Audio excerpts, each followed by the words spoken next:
요한계시록은 정말 읽고 또 읽어가면서 점점 더 우리가 주님께로 가까이 다가가고 주님의 그 오묘한 모습을 확신 있게 바라볼 수 있는 참으로 복된 그림을 계속해서 저희들이 확인하고 있습니다. 오늘은 또 계시록 1장 17절부터 나오는 말씀 함께 보는 시간 갖도록 하겠습니다. 계시록 1장 17절에는 이렇게 말씀되어 있습니다. 내가 볼 때 그의 발 앞에 엎드려져 죽은 자 같이 되매 그가 오른손을 내게 얹고 이르시되 두려워하지 말라. 나는 처음이요 마지막이니 곧 살아있는 자라. 내가 전에 죽었었노라. 볼지어다 이제 세세토록 살아있어 사망과 음부의 열쇠를 여기 뭐라 했는가 가졌노니 그러므로 내가 본 것과 지금 있는 일과 장차 될 일을 기록하라. 내가 본 것은 내 오른손에 7별의 비밀과 또 7 금촛대라. 7별은 7개의 사자요 7촛대는 7교회니라. 이 시간에는 조금 한꺼번에 많이 나가볼까요? 계속해서 계시록을 저희들이 한 절 한 절 정말 한 말씀 한 말씀을 살피다 보니까 진도가 많이 안 나갔어요. 어떤 분들은 하나님 말씀을 읽으실 때 진도가 그냥 한꺼번에 많이 나가는 걸 좋아합니다. 또 어떤 분들은 그저 하나하나를 깊이 살피는 것을 좋아합니다. 그러나 성경을 저희들이 더 많이 이렇게 살피면서 복된 그런 모습들을 기억하기 위해서는 얼마나 많이 읽느냐 하는 것도 물론 중요하지만 또 얼마나 깊이 읽느냐 하는 것도 또한 중요합니다. 이 두 가지를 조화롭게 밸런스를 잘 맞추는 것은 훨씬 더 중요합니다. 여기 오늘 저는 이 말씀을 통해서 여러분들과 같이 아주 아름다운 그리고 기독신앙을 우리가 함께 영유하면서 정말 이것이 참된 신앙의 모습이다 이런 것들을 볼 수 있는 그런 주변 주님의 말씀을 좀 살펴보려고 그래요. 성경은 이렇게 말했어요.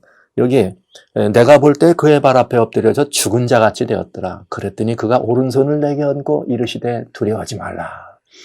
여러분 이 하나님의 말씀을 이렇게 전체적으로 살펴볼 때 항상 우리는 뭘 볼 수 있는가 하면은 주님의 사자 혹은 예수님의 인자의 모습으로 오신 예수님, 또 계시 중에든 아니면 또 실제 우리 이 삶의 현장을 찾아오신 이분이든 우리가 이런 부분들을 읽을 때마다 그 계시의 수혜자, 계시를 받은 분, 이 계시를 우리들에게 전해주시는 선지자들은 모두가 다 한결같은 모습으로 우리들에게 그 계시를 대면했을 때 자신의 모습을 일러줍니다. 다니엘도 주님의 이 발 앞에 엎드렸을 때 자기 몸이 썩은 것 같았습니다. 이사야도 성전에서 주님을 봤을 때 나로 죽은 자가 나는 정말 죽게 되었다 고백합니다. 예레미야도 마찬가지입니다. 나로 나야 부정한 자로다 이렇게 고백하는 것이었습니다. 여기에 보시는 것처럼 우리 신약에 오면서 또 요한도 하나님의 계시를 이렇게 보면서 여기 주님 말씀하신 것처럼 그 발 앞에 엎드려 죽은 자처럼 되다. 여러분 원래 우리 이 주님의 이 형상은 원래 주님의 형상은 빛 가운데 거하셔서 우리가 가까이 갈 수 없는 그런 형상입니다.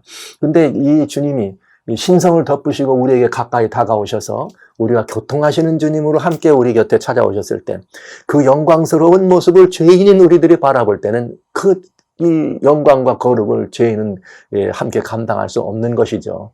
그래서 우리는 이렇게 요한의 모습과 같이 내가 정말 그 발 엎드려 죽은 자까지 됐다. 이런 모습을 우리는 보게 되는 것이죠. 자, 이것은 우리들의 주님을 대한 우리들의 모습이요 태도라고 할 때 그러나 주님은 언제나 우리들이 감당 못할 모습으로 주님 앞에 다가올 때 그러나 주님은 언제나 우리들에게 무엇을 보여주시는가? 우리 오른손을 우리에게 얹어서 뭐라 그러세요? 두려워하지 말아라. 우리를 두려워하지 말라 하시는 주님의 음성은 늘 지금뿐만 아니라 과거에서부터 지금과 미래까지라도 내가 있는 처지가 어떤 것이든 내가 움직이고 살아서 이렇게 생활하는 이 모든 것 그것이 어떤 것이든 주님은 우리들에게 그 오른손을 얹고 두려워하지 말라 하는 이런 자상하고 참으로 따뜻하고 그리고 우리들에게 정말 그 손을 붙들고 매달릴 수밖에 없는 그런 모습으로 우리들에게 정말 주님의 모습이 다가와 주시고 우리 함께 하시는 모습인 걸 알 수가 있습니다. 자, 그러나 오늘 여러분과 같이 저희가 깊이 살펴봐야 될 이 말씀은 이것입니다. 두려워하지 말라. 나는 처음이요 마지막이니. 처음이요 마지막이는 이미 앞전에 저희가 본 것이고요. 나는 곧 살아있는 자라. 여기 나는 살아있는 자라. 내가 살아있는 자라. 내가 죽었었노라. 볼지어다. 이 세세토록 살아있어 사망과 음부의 열쇠를 가졌다. 여기에 우리 주님의 모습이 나는 지금 살아있는 자라. 그러면서 주님은 어떤 분이냐? 사망과 음부의 권세를 이기고 그 열쇠를 가진 분이랍니다. 여러분, 예수님을 만나러 어디로 가실래요? 우리는 주님을 만나기 위해서 교회 중에서 우리 예수님을 만나기 위해서 우리는 다양한 모습, 다양한 우리들의 태도를 가지고 주님께로 향해 나갑니다. 근데 제일 아름다운 모습을 사람들은 어디서 찾으려고 그러면 예수님을 바라보려면 십자가를 바라보세요. 예수님을 찾으려면 십자가로 나아가세요. 그러면서 우리 주님을 찾기 위해서 우리는 그렇게 주님의 고난의 현장을 종종 찾아가기를 원하죠. 여러분은 어디로 예수님을 찾으러 가십니까? 주님을 만나러 어디로 가십니까? 여러분도 역시 마찬가지로 주님이 고난받으신 그 현장을 좀 찾아가십니까? 그래서 그 주님의 고난에 좀 나를 좀 한껏 이렇게 좀 마음을 거기다 이렇게 합동시키면 마음에 왠지 좀 이렇게 위로가 됩니까? 주님의 사랑과 은혜가 너무 고마워서 오늘 내가 이렇게 살아가는 것은 너무 죄송한 그런 마음은 들지 않으십니까? 그래서 난 잠시라도 아이고 내 이 모든 것들을 좀 내려놓고 우리 주님 받으신 고난의 현장에 나도 좀 가봐야 되겠다. 그러면서 그 고난의 자리를 찾아가는 거기로 예수님을 보러 가고 계시지 않습니까? 저는 가끔 이런 생각을 할 때가 있어요. 여러 차례 이 선교지를 돌아다니느라고 여러 차례 필리핀을 간 적이 있습니다. 근데 필리핀에 가면은 그 부활주간, 특별히 주님의 고난주간을 저희들이 지나가면서 바라볼 때가 있어요. 와우, 놀라운 일을 거기서 많이 봅니다. 남미에서도 그런 일이 많이 있다는 말을 들었습니다만, 남미는 제가 직접 가서 그런 모습을 직접 제 눈으로 본 적은 없지만, 필리핀에서는 많이 봤습니다. 그저 정해진 어떤 사람이 그냥 막 그 예수님의 고난에 참여한다고 자기를 십자가에 못 박으라고 진짜 손을 십자가에 못 박는 사람들이 있지 않나? 기둥에 매달려가지고 이렇게 여러 날을 자기도 그렇게 해보겠다고 고통받는 사람들이 있지 않나? 등을 채찍으로 맞고 말이죠. 길을 걸어가면서 알무릎으로 길바닥을 걸어가면서 등허리를 맞는 이런 분들을 보지 않나? 그러면서 주님의 고난에 참여하겠다고 하는 모습을 많이 봤어요. 오라 어렵도다. 주님은 그 신앙을 예쁘게 보실까? 주님은 그 신앙을 정말 아름답다고 보실까? 여러 가지 이런 생각들을 많이 하게 되었었습니다. 저는 동일한 질문을 여러분들에게 하는 것입니다.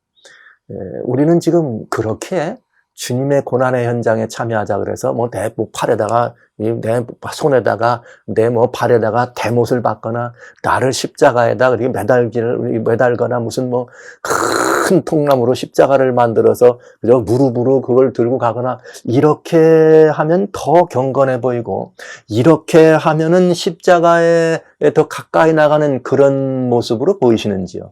그리고 그렇게 하면 하나님의 은혜에 내가 잘 보답하는 길이고 그렇게 하면 거기서 우리 주님이 잘한다, 착하다, 그리고 내 곁에 오실 것 같은 그런 생각을 하십니까? 여러분 어떠세요?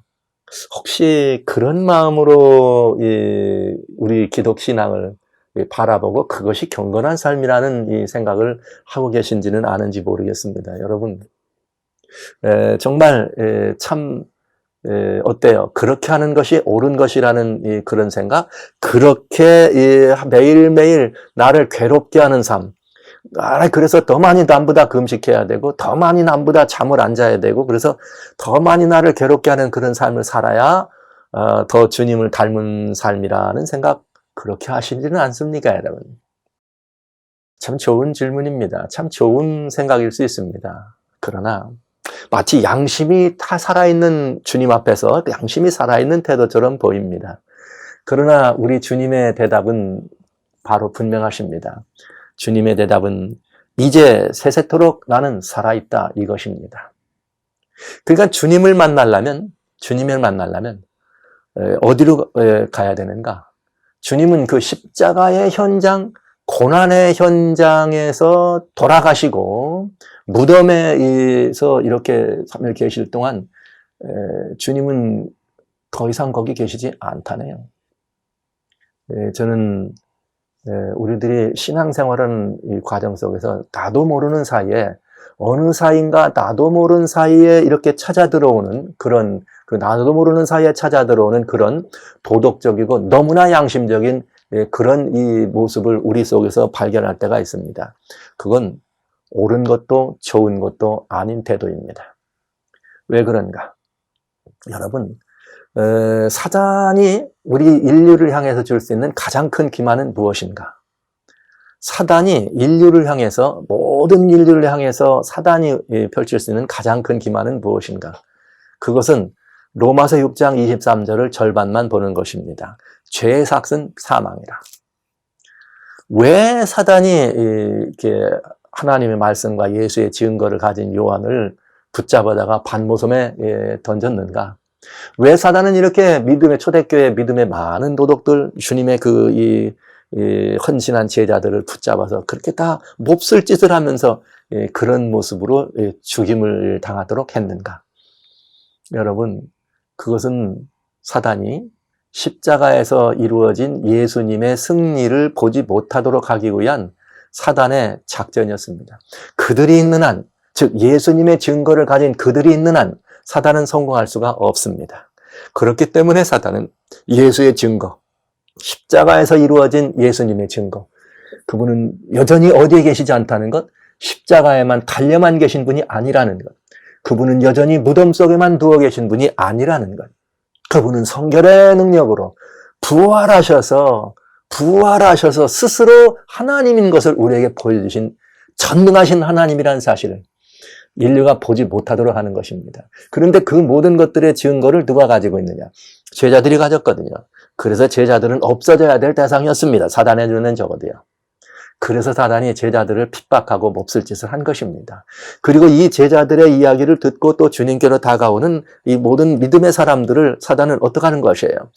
여전히 핍박해서 더 이상 그런 증거가 이 땅에 남아있지 않도록 하는 것이 사단의 기만입니다. 그래서 사단은 그렇게 해서 그 믿음을 가진 사람들을 핍박하고 어려움을 주어서 그들의 입을 침묵케 한 다음에 사단이 할 수 있는 일은 뭐냐? 미혹하는 거죠. 미혹하는 거죠. 이 온 인류는 증거가 없어서 지금 이 멸망 가운데 들어가는 것이 아니라 사단의 미혹에 빠져서 멸망 가운데 들어갑니다. 그래서 정말 미혹에 빠진 인생을 바라보는 것이야말로 우리 주님을 가장 슬프게 하고 근심케 하고 정말 이 성경적인 관점으로 본다면 통탄할 만한 일입니다. 왜냐? 예수님은 우리들을 위하여 죽기가 무서워서 종노릇하는 인생을 놓아주기 위해서 우리처럼 연약한 인생의 모습으로 오셨습니다. 그리고 그분은 십자가에 달려 돌아가셨습니다. 그래서 우리를 뭐 하려고요? 그런 사망 권세, 사단의 권세, 어둠의 권세, 죽음으로부터 우리를 뭐 하려고? 건져내시려고. 주님이 그런 역사를 이뤘는데 막상 그 역사의 수혜자인 사람들은 어떻게 해요? 이 죄의 삭신 사망이라고 계속해서 주장하는 사단의 그런 미혹에 빠져가지고 여전히 죽을 것처럼 살아간다 하는 것이죠. 이것이 주님을 가장 근심하게 하는 것입니다. 주님은 우리들이 무엇을 보기를 원하는가? 바로 그 다음엔 죄의 삭은 사망이지만 우리 하나님의 은사는 예수 그리스도 우리 주 안에 있는 영생이란 사실을 보게 하시기를 원하는 것입니다. 그러니까 이것은 아주 중요한 의미예요. 사단은 로마서 6장 23절에 전반부만 좋아합니다. 죄의 삭은 사망이야. 그래 살아 되겠어? 그래 살아 되겠어? 그건 사망의 길에 있는 거지. 그래 살아서는 안 되지. 이것이 사단이 원하는 길입니다. 그러나 우리 주님은 아닙니다. No! 그 값은 내가 갚았걸랑. 그러니까 이제 그대들은 뭐 하라고요? 주님 안에 있는, 내 안에 있는 영생을 누리라고요. 그래서 예수님께서 오늘 뭐라고 말씀하셨는가? 내가 세세토록 살아있어. 사망과 음부의 열쇠를 가지고 세세토록 살아있다. 우리 앞에 함께 하신다. 이렇게 말씀한 것입니다. 하나님을 마치 그렇게 양심적인 모습으로 믿는 것이 어때요? 더 신앙이 더 위대하고 훌륭하고 경건한 모습 같지만 아닙니다. 그것은 지독한 율법주의적인 그런 그 사고들을 이렇게 덮고 그런 이 마음에 있는 하나님을 도덕 하나님으로 믿는 그런 은밀한 것들을 감추려고 하는 그런 시도일 뿐입니다. 하나님은 도덕 하나님이 아니세요. 하나님은 우리가 이렇게 십자가 밑으로 들어가 가지고 주여 당신이 이래 돌아가셨으니 나도 그렇게 할 거야. 이렇게 하면 하나님은 오라 너는 나를 닮았네? 그리고 사랑하시고, 아니면 주님이 부활하셨습니다. 나는 주님의 부활에 참여했습니다. 그러니 나는 주님을 만나기 위하여 십자가로 가지 않습니다. 나는 부활의 주님을 향하여 하늘을 바라봅니다. 이렇게 하면서 주님과 같이 기뻐하고 주님과 같이 놀라운 신명나는 매일의 삶을 살아가는 사람들을 보면, 야, 니 그래 살아 되겠나? 나는 너를 위해 고난받았는데 너는 나를 위해 뭘 하나? 이렇게 생각하시는 분일까요?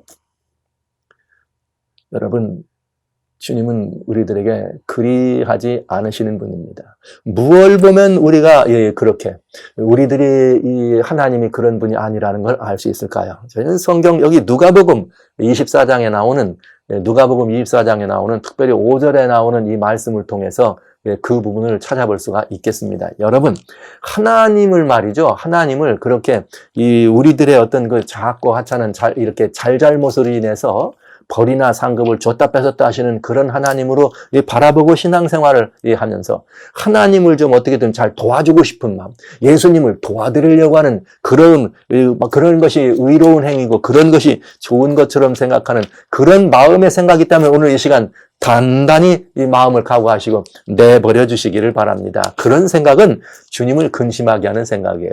그것은 제가 이렇게 단호하게 말씀드립니다. 사단의 미혹에 빠진 생각일 수 있습니다.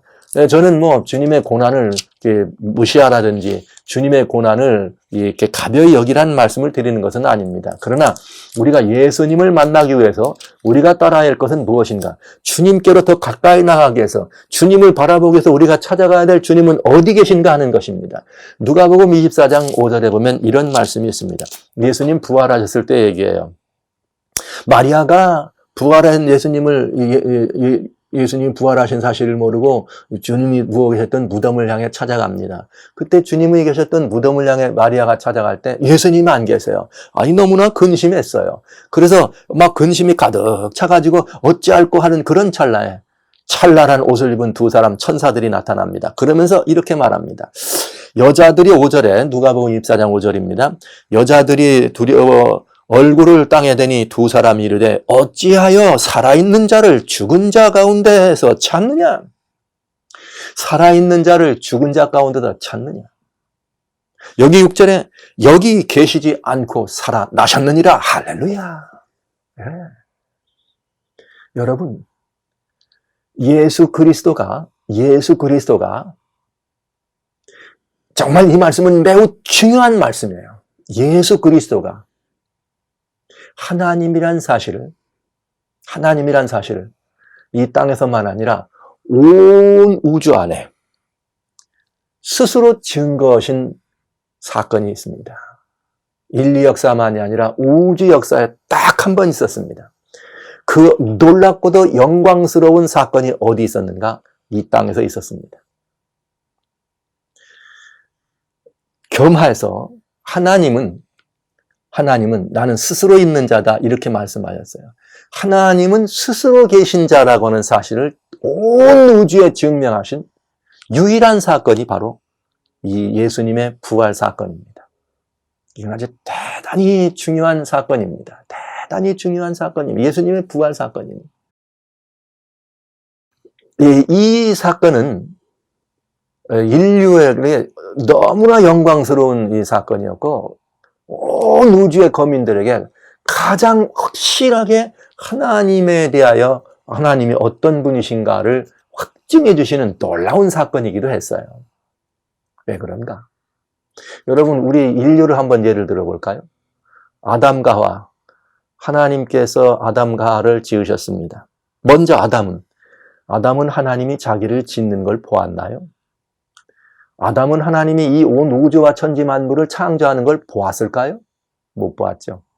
다 만들어 놓고 맨 마지막에 아담이 나왔으니까. 아담은 하나님이 이 모든 것들을 지었다는 사실을 아담은 알 수 없었어요. 심지어 하와를 이렇게 이 하나님께서 선물로 주실 때도 아담은 깊이 잠들었습니다. 자들었다 깨어났더니 옆에 누가 있어요? 예쁜 한 아가씨가 와 있는 거죠.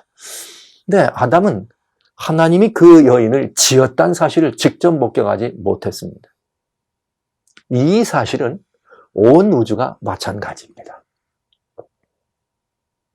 하나님이 이 온 우주가 지어졌다는 사실을 온 우주 거민들에게 보여줄 수 있는 것은 아무것도 없는 상태에서 하나님이 스스로 존재할 수 있다는 것을 보여주시기 전에는 많은 사람들의 마음 가운데, 많은 존재들의 마음 가운데 하나님의 그런 전능성에 대하여, 하나님의 그 존재하심에 대하여 확증적으로 이해할 수는 없었을 것입니다.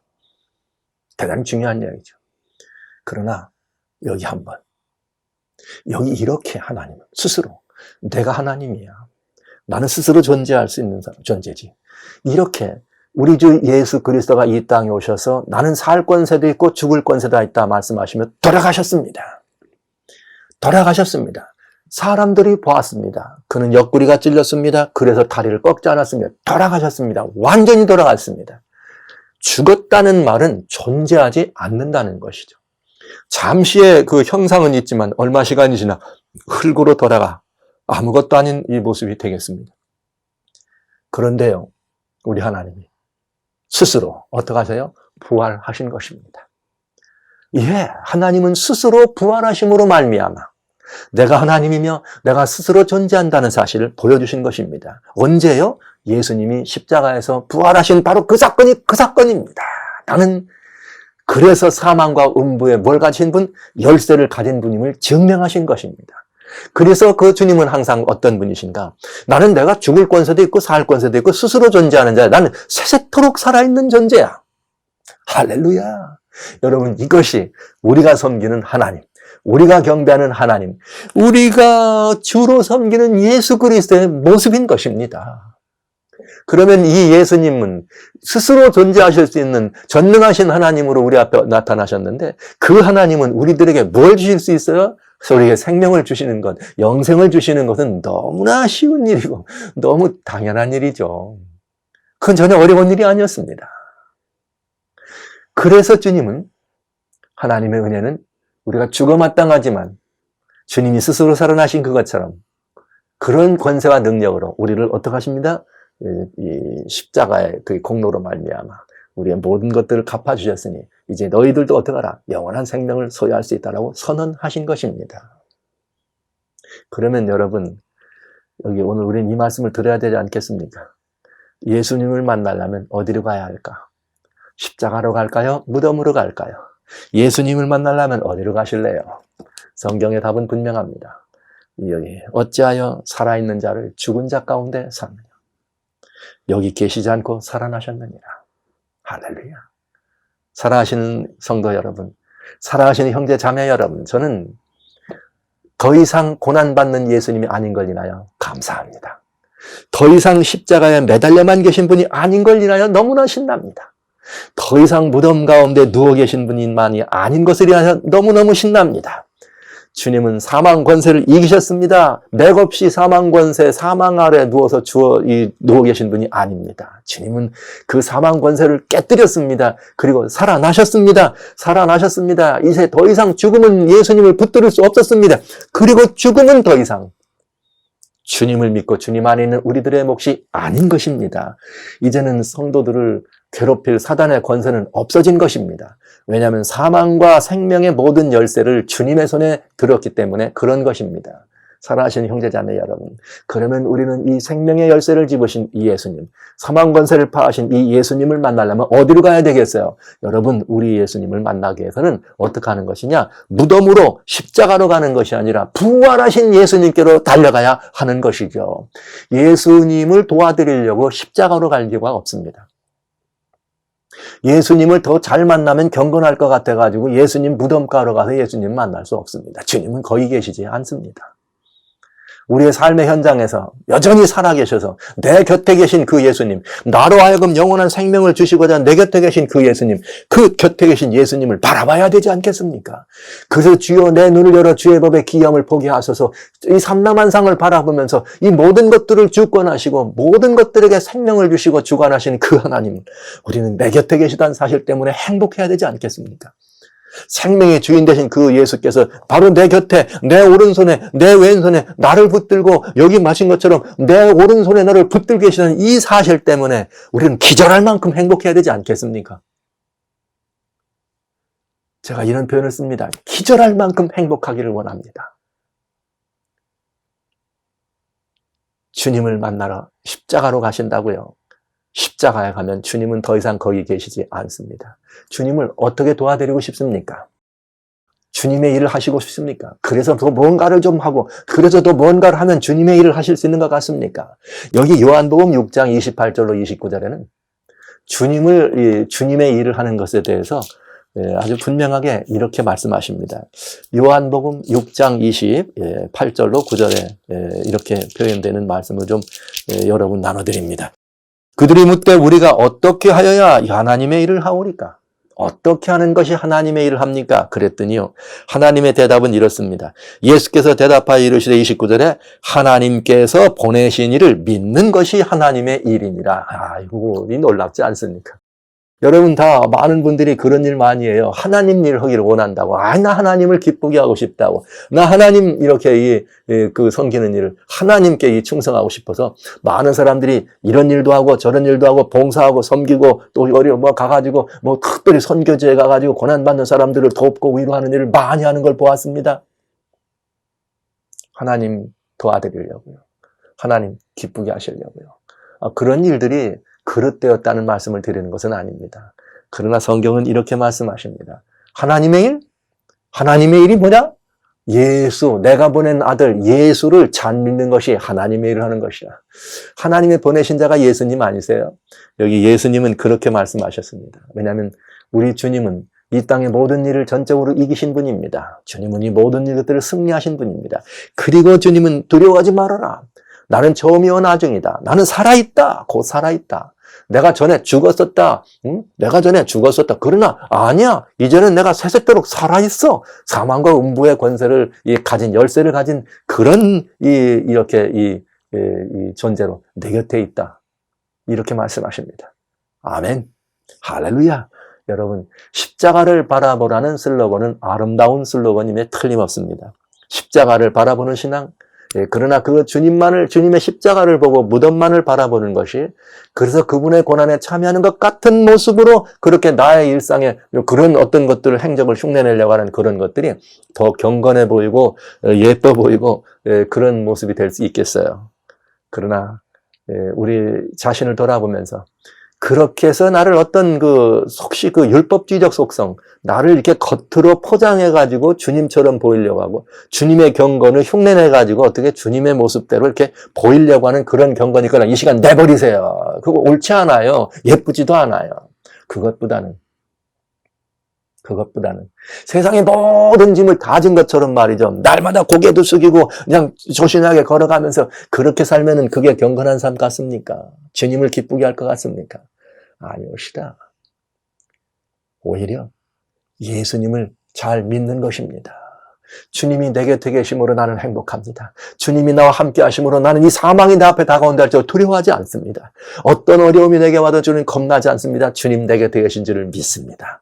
사망이 내 앞에 다가오는 것 같은 엄청난 사건이 있어요. 너무 두려워하지 않습니다. 주님 나와 함께 하십니다. 그러면서 주어진 시간 동안, 주어진 삶 동안, 내게 주어진 환경 속에서, 맡겨진 상황 속에서 복되고 아름다운 환경으로 만들어가면서, 내가 있는 그 저지를 천국으로 만들어가면서 그 주님과 함께 십자가를 넘어서시고 무덤을 넘어서서 부활하신 그 주님과 함께 오늘 나의 이 삶 속에서 부활하신 주님과 함께 주님의 부활에 함께 참여해서 주님의 부활과 함께 합동해서 멋지고 신나는 삶을 살아가는 이것이 그리스도인 삶이 아닐까요? 그래서 많은 사람들이 바라볼 때 어라, 저들이 믿는 신앙은 도대체 무엇일까? 이 생명의 신앙이 분명한 것 같아. 고난이 와도 어려운 일이 와도 시험이 와도 어떻게 저들은 한결같이 변함이 없을까? 그들은 날마다 그러네. 예수, 나는 부활의 주님을 믿습니다. 예수, 나는 이 주님의 그 놀라우신 권세를 믿습니다. 이렇게 살아가는 그런 모습을 바라보는 것은 그들에게 무한한 행복일 수 있습니다. 사랑하신 형제자매 여러분, 주님이 세세토록 살아계십니다. 그리고 세세토록 살아계신 그 예수님이 바로 여러분 곁에 계십니다. 그리고 여러분에게 말씀하십니다. 너는, 여기 말씀하신 것처럼 너는 내 오른손에 있는 별이라고. 너는 내 오른손에 있는 별이라고. 너는 내 오른손에 있는 별이고. 주님이 이렇게 말씀하실 때 여러분이 예수님 안에 있는 그 빛나는 오른손에 이 빛나는 별임을 명심해 주십시오. 그러면 이분 행복한 거 아니에요? 이보다 더 뭘 기대하세요? 주님의 손에 나는 주님의 손 안에 있는 별이다. 그렇게 해서 정말 주님의 부활을 내가 내 삶을 통해 경험하고 그래서 주님과 함께 합동된 삶을 살아간다면 내가 주님의 이 진정한 별이라고 하는 것을 주장한다 할지라도 부끄러움도 없고 두려움도 없는 그런 별로 살아갈 수 있지 않겠습니까? 나는 주님의 손에 들어있는 별임을 기억해 주시기 바랍니다. 여기 이 성경은 이어서 일곱 촛대는 일곱 교회의 사자, 일곱 촛대는 일곱 교회라 이런 표현을 했어요. 그러니까 여러분은 이 하나님의 교회의 사자시고 또 이 촛대는 교회니까 하나님께서 이제부터 여기 촛대에 있는 비밀, 촛대에 있는 그 사자들의 이야기를 우리에게 일러주신답니다. 이것이 이제 2장과 3장 안에 펼쳐지는 복된 이야기입니다. 그래 요한에게 일곱 교회, 하나님의 교회에서 하나님의 별, 오른손에 있는 별, 하나님의 사람들이 어떻게 이제 이 십자가 이후에 믿음을 경주하고 어떻게 주님을 섬겨왔고 어떻게 어려움이 그들을 틈탔고 어떻게 하나님은 그들에게 생명의 비밀을 전수해 주셨는가 하는 이야기가 바로 오늘 이 요한에게 보여준 일곱 촛대 사이에 있는 비밀 이야기입니다. 거기서 일어나는 일들을 지금까지 있는 일과 장차 일어날 일들을 기록하라 하신 그것처럼 이제 우리들은 주님께서 우리와 함께 하신다는 사실을 기억하면서 주님의 증인으로서 주님의 사자로서 일곱 촛대의 주인으로서 한번 이 시절 맡겨진 이 시대를 향한 주님의 촛대의 멋진 주인공으로 주님의 손에 드는 오른손의 별들이 되셔서 정말 주님과 더불어서 멋지게 그렇게 한 시절을 섬겨보지 않으시겠습니까? 마지막으로 말씀드립니다. 여러분은 그 주님의, 그 전능하신 주님의 오른손에 있는 별입니다. 절대로 나는 시시한 사람이라는 사실을 생각하지 마십시오. 그리스도인은 시시한 사람이 아닙니다. 그리스도인은 별입니다. 세상의 은막의 스타들, 그리스도인은 궁창에 확실히 빛나는 영원한 별이라는 사실을, 주님의 손 안에 있는 별이라는 사실을 잊지 마시고 이제 우리 한번 이 교회의 주인공 되어서 하나님이 펼쳐주시는 멋진 이 하나님의 일곱 교회에 관한 이야기들로 우리의 시선을 옮기면서 하늘 문을 또 열어가 보도록 하겠습니다.